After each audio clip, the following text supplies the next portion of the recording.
A new study out from the Minneapolis Fed and the U.S. Census Bureau points to the economic toll school closures are taking on moms working from home. More than half of working mothers took a leave of absence from their jobs to care for their kids in states with the earliest stay-at-home orders. To break the study down, let's bring in Misty Heggeness. She is a principal economist at the U.S. Census Bureau. She's also the author of this study. And Misty, let me start with a question I think a lot of mothers are having, a lot of women are having.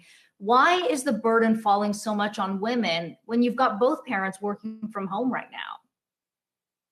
Right. Thank you for having me. I think this is one of the areas within our society in which we don't spend a lot of time talking about, and that is the private household and gender inequalities within.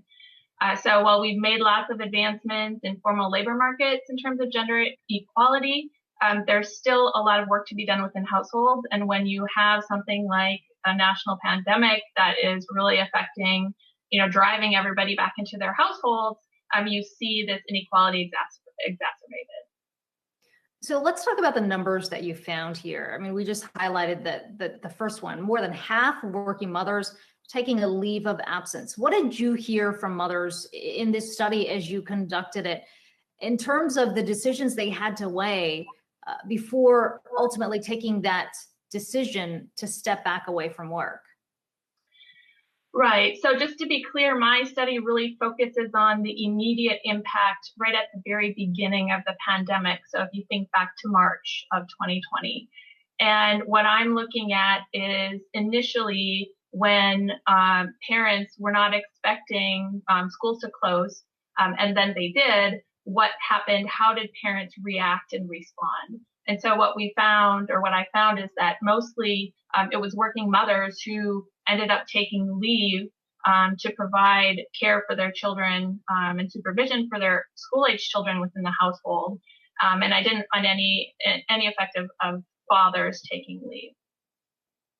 To your point, this was in the initial days when there was still a lot of confusion about how long schools would be closed, how classes would be conducted.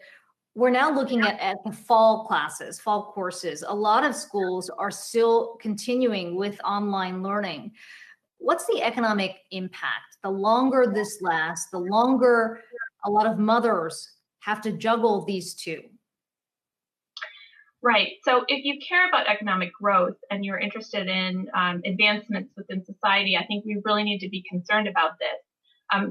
What you really want is full employment. You want all working age adults to be engaged with the labor market at their full capacity.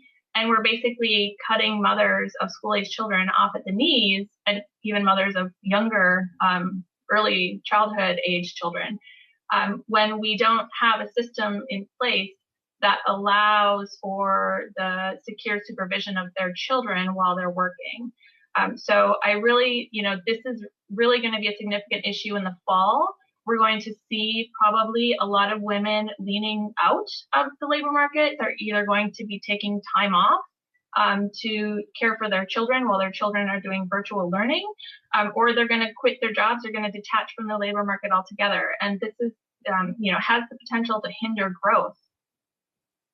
You've already pointed to 1 in 5 working age adults who have said that the reason they left work because they couldn't find childcare or for their kids. You talk about being cut off from the labor force altogether.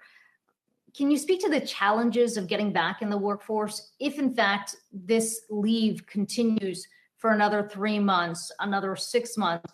I mean, how difficult will it be for a lot of these mothers to jump back into the workforce? Right. So I think employers really need to be focused on what they can do to try to help support parents who are in this bind. It is much less expensive for employers to think of alternative policies that will help support parents, whether that's restructuring more flexible work hours or even providing some paid leave. It's much less expensive to provide paid leave to keep your employees engaged in their jobs than it is to lose them and have to retrain somebody else.